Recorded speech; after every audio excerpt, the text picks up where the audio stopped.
હવે એને જો કહીએ કે તમે દારૂ ન પીઓ તો આપણે એને વાત જ ન કરે. એટલે અમે મળવા જઈએ ને, તમારા જેવા સારા માણસો આવે તો એને ઘરવાળીને કે આ કે 9 વાગે આવશે, નહીતર સવારે દારૂનો જ કોગળો કરતો, પણ કે આ લોકો સવારે 9 વાગે મળવા આવશે કે ત્યાં સુધી મન ન દે. એટલે 9 વાગ્યા સુધી રહ્યો, જે કોગળો કરતો હતો એ 9 વાગ્યા સુધી ન પીધો, તોય અમે એને મળી આવીએ, પ્રેમથી વાતો કરીએ, આ છે તે છે, ભગવાનની વાત કરીએ, રાજી રાજી થઈ જાય. આખી ચાલી હતી એને ભાડું આવતું હતું, કઈ ઓમ ખોટ નહોતી. પણ છેલ્લું ઘર એટલે આપણે જઈએ એટલે એ બધું ત્યાં સાફ કરી નાખે, નહીં તો એ હસતો રહીએ ભાઈ. ચીકુ હંઘરેલા હખણા નો રહીએ અને દારૂ હંઘરેલો હખણો નો રહીએ, એની ગંધાઈ વાવી ના રહે નહીં. એટલે બધું સાફ કરીને રાખે. અમે 9 વાગે જઈએ, અઠવાડિયું એવી રીતે મળ્યા, પછી 10 વાગે જવા માંડ્યા. અરે આજ તો મોડું થઈ ગયું, ટ્રાફિકમાં આવું થઈ ગયું, તેવું થઈ ગયું, કઈ વાંધો નહીં, અમારી રાહ જોવે ત્યાં સુધી પીએ નહીં. એમ થતા થતા હાંજના 5 વાગ્યા સુધી એમાં પુગાડી. એટલે સવારથી માંડીને હાંજના 5 વાગ્યા સુધી પીએ નહીં. અમે નોખા નોખા ભાઈઓને કીધું, હું આને આપણે મળવા જવાનું, પ્રેમથી મળવાનું, આપણે એને દારૂની વાત કરવાની નહીં. જે માણસને હું આને મૂકી દઉં, હું આને ભૂલી જાઉં, આવું જે દી રાખીએ ને એ વધારે ચોટે. કારણ કે હું અંધારાને કાઢું તો અંધારું જાય નહીં. અંધારું કાઢવું હોય તો શું કરવું પડે? અજવાળું લાવવું પડે. તો મારે જેને ભૂલવાનું છે એને કાઢવા માટે પ્રયત્ન નહીં કરવાનો. સારી વસ્તુ લાવશો એટલે પેલું ભૂલાઈ જાય. હવે એમ થતા થતા એ માણસ 24 કલાક રહ્યો દારૂ વિના. ધીમે ધીમે અમે એને કીધું, હું તમે અમારા ભેગા આવો તો તમને તકલીફ પડશે. અરે કે મુશે તાવ દે. કોણ? હું. હવે ઈ હું મને વળગવાનું હતું, હું ન મેલ દઉં એને. પાવરમાં આવી ગયા અને પછી અઠવાડિયું અમારે ભેગા આવ્યા ને, અઠવાડિયું રહ્યા એના વિને. એમ થતા થતા દવા જેટલો દારૂ એ માણસ ન લેતો, પણ એને વગર ચિંતા એ ત્યાગ કરી દીધો, વગર ટેન્શને ત્યાગ કરી. આવો ત્યાગ કરવાની અંદરથી આપણને ભાવના હોવી જોઈએ. એને મનથી ભાવના હતી. આપણે મનથી મૂકતા ન હોય, શરમમાં મૂકીએ ને તો એ ડખો થાય. હા, ત્યાં નહીં ન રહી, નાઈ નહીં ન રહી. એટલે પેલું યાદ રાખવાનું કે ત્યાગ મહત્વનો ભાગ છે. માણસની અંદર સદભાવને, સદગુણમાં ત્યાગ મહત્વનો છે, વૈરાગ્ય મહત્વનું છે, જ્ઞાન મહત્વનું છે અને પ્રેમ મહત્વનું છે. આ સદગુણ વગેરેને પણ પોતાના માનતો નથી. આ સદગુણ અહીંયા સમાજ એવો તૈયાર કરીને જવાનું છે. પ્રભુને કહેતા ત્યાં આપણને આનંદ આવે કે પ્રભુ તારા બનાવેલા, તારાથી વિમુખ થયા હતા, તારા તરફ કરીને આવ્યો છું. હા, એને આપણે જયારે ભગવાનને આગળ આંખમાં આંખ પરોવીને વાત કરવાની છે. આંખ ઝુકાવીને નહીં અને આંખ ઉઠાવીને નહીં, આંખમાં આંખ પરોવીને. શા માટે?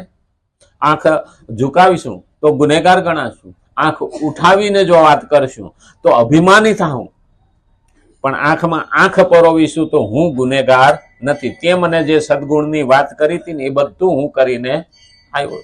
મારી પાસે જે હતું પ્રભુ, મારી પાસે શક્તિ, સમજણ, બુદ્ધિ, એ પ્રમાણે મેં કર્યું. બધાય હરખા બુદ્ધિમાં નથી, બધાય હરખા શક્તિમાં નથી. તો મારે ભગવાન પાસે જવું છે, પણ તે જે કહેલા રસ્તે હું આવું છું તો પ્રયત્ન કરીને મારામાં સદગુણ લાવું. અને એટલે ધીમે ધીમે સદગુણ આવે. વગેરેને પણ પોતાના માનતો નથી, કેમ કે તેમને પણ પોતાના માનવાથી વ્યક્તિત્વ પુષ્ટ થાય છે. હવે એને પોતાના માનીએ ને તો પુષ્ટ થાય એટલે સશક્ત થાય, શક્તિશાળી થાય. અને પછી અહંકાર આવે, અને અહંકાર આવે ને એટલે એને એમ લાગે કે મારા જેવો કોઈ બુદ્ધિશાળી નહીં, મારા જેવો કોઈ હોશિયાર માણસ નહીં. આ હું આવી ગયો ને એટલે પડતી આવે. અને આપણે ત્યાં તો ગુજરાતીઓ તો ડાયા છે, શેરની માથે સવા શેર હોય. આ પહેલું મહત્વ છે. શેરની માથે સવા શેર હોય, આનો મતલબ શું થયો? કે ભાઈ તું એકલો બુદ્ધિશાળી નથી, એનાથી પણ બુદ્ધિશાળી વધારે હોય. આજે જોવા જઈએ ને તો પણ જ્ઞાનીને અહંકાર તોડવો વાર લાગે. બાકી રૂપિયા વાળાને તો લખોપતિ હોય ને કરોડપતિ બનાવીને ટાઢો થઈ જાય કે મારા કરતા પૈસા વાળો છે. કરોડપતિને અભિમાન આવે ને અને અબજોપતિ બતાવીએ ટાઢો થઈ જાય. અબજોપતિને આપણે સત્તાવાળો અમેરિકા જેવો બતાવીએ તો ઈ ટાઢો થઈ જાય. એને ટાઢો કરી શકાય, બીજાને શક્તિશાળીને ટાઢો કરી શકાય કે આ પહેલવાન થી આ પહેલવાન હારો છે. પણ જેની પાસે જ્ઞાનનો અહંકાર છે ને એને ઘડીકમાં ટાઢો કરી શકાતો નથી. ભગવાન કે આ પેલા તારામાં હોવું ના જોઈએ. મારું છે આવું જયારે હું વિચારું છું ને ત્યારે, નહીતર વાલ્મીકી અને તુલસીદાસે બે રામાયણ લખી અને કવિ કાલિદાસે પણ રામાયણ લખી, બધાથી ઉત્તમ લખી, છતાં લોકમાન્ય ન થઈ. કાલિદાસે રામાયણ એટલી, ખરેખર એનું સાંકુલતન નાટક છે ને કાલિદાસ બહુ મહત્વનું છે. એક એક શબ્દ આપણે દ્રશ્ય ઊભું કરે. સંસ્કૃતની અંદર છે પણ એ જયારે વાંચીએ ને તો આપણને આખું ચિત્ર ઊભું થઈ જાય. શાંકુંતલ. તો કાલિદાસના આ ગ્રંથ લોકમાન્ય કેમ ન થયા? અને ભગવાનને એને ફરિયાદ કરી કે પ્રભુ આટલું બધું મહેનત કરી અને મેં આ ગ્રંથ રચ્યો જેની આગળ કે વાલ્મીકી કે તુલસીદાસનું પણ કામ નહીં, બસ કે તારો વાંધો ન્યા છે. તો કેમ? તો કે ત્યાં તુલસીદાસ અને વાલ્મીકીને હલકો બતાવવા લખ્યું છે, કે લોકોનું કલ્યાણ થાય એના માટે લખ્યું નથી. આપેલું યાદ રાખ. કારણ તુલસીદાસે પ્રભુનું નામ લોક કલ્યાણ માટે લખ્યું હતું. તુલસીદાસને જયારે વૈરાગ્ય લાગ્યો અને ભગવાન તરફ મન થયું, એની પેલી તો એની ઘરવાળી જ ગુરુ છે, એને કીધું હતું કે મારી પાછળ એટલો ગાંડો છો તો ભગવાન પાછળ થા. અને જયારે લખવા માંડ્યા, રામાયણ લખવા બેઠા, ત્યારે બહુ સમય ગયો. એની દીકરી બહુ ડાય હતી. આનું મન, બુદ્ધિ, ચિત્ત, અહંકાર ને આત્મા બધું જ એને લખવામાં હતું. કાયમ થોડું લખે, કલમથી લખતા અને લખે પછી ખાવા બેસતા, ખાઈને પાછા લખવા બેસે. તો 12 મહિના સુધી એની સતત લખ્યું, ઓતપ્રોત થઈને લખ્યું. અને 12 મહિના પછી પૂરું થઈ ગયું, ગ્રંથ ભેગો કર્યો, પગે લાગ્યો અને પછી ખાવા બેઠો. એટલે ખાવા બેઠો ને એટલે એને કીધું એની દીકરીને કે બેટા આમાં તો આજ મીઠું નાખવાનું ભૂલી ગઈ, આ શાકમાં મીઠું નથી નાખ્યું. તો બાપા રામમાંથી બહાર આવ્યા? તો કેમ? તો 12 મહિનાથી મીઠું નથી નાખતી. ત્યાં સુધી એનું મન ક્યાં હતું? ખાતો તો પણ એનું મન ક્યાં હતું? રામમાં, રામાયણ. આપણું મન પણ જયારે એવું વળગી જાય ને ત્યારે કેવો ખોરાક છે એની પણ આપણને ખબર હોતી નથી. પેટ ભરી લઈ. આ જે દિવસે આવે ને, આમ તો આપણે બુઢાપામાં બહુ ચટાકા કરાય નહીં.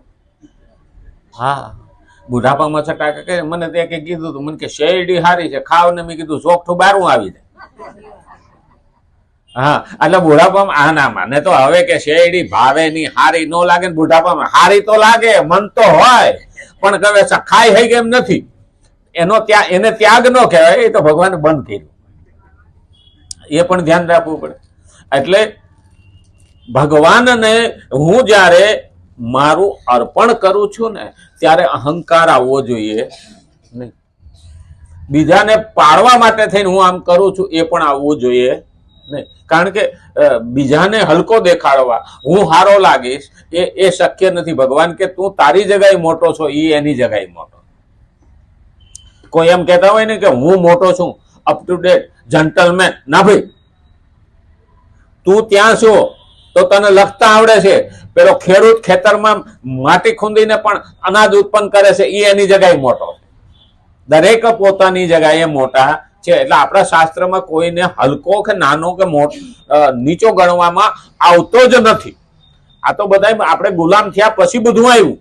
અવગુણો આપણી 50 પેઢી એવી ગઈ એટલે આપણને ખબર નથી. ધીમે ધીમે આપણામાં અવગુણો ઘૂસ્યા. નહીતર આપણે ત્યાં દરેકને મહત્વ આપવામાં આવતું. નહીતર જો એવું મહત્વ ન આવતું હોત તો સનાતનની અંદર જેને રૂખી કે સફાઈ કામદારને ઘેર બેહાડીને ખવડાવવામાં લોકો બહુ તળપાપડ થતા. જો એ આપણે આંગણે બેહીને ખાઈ લઈએ ને તો આપણો બેડો પાર થઈ જાય.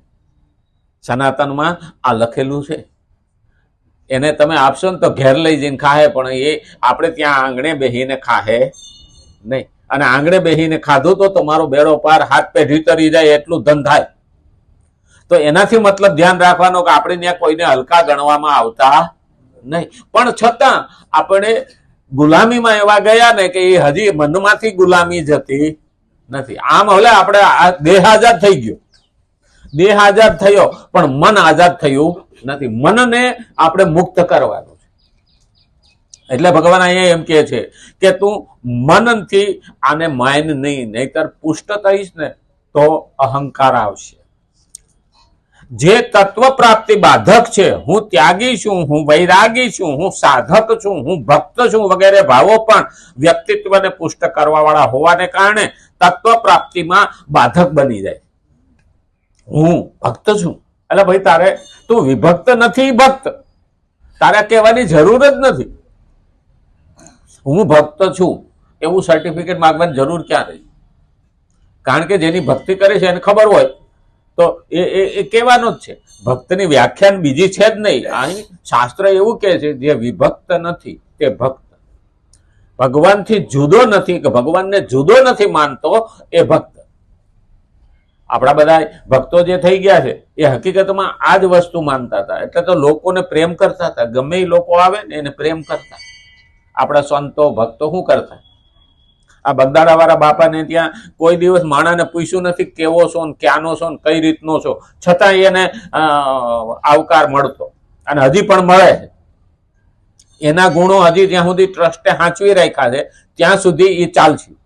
ત્યાંથી જ્યાં દિવસે માણસમાં પરિવર્તન આવશે ને એટલે સત વયું જાય, અને સત જાય ને પછી ત્યાં કઈ રહેતું નથી. એટલે તો આપણે સતાધાર કહીએ, સતનો આધાર, બાકી કોઈનો નહીં. અને સત એટલે ભગવાન.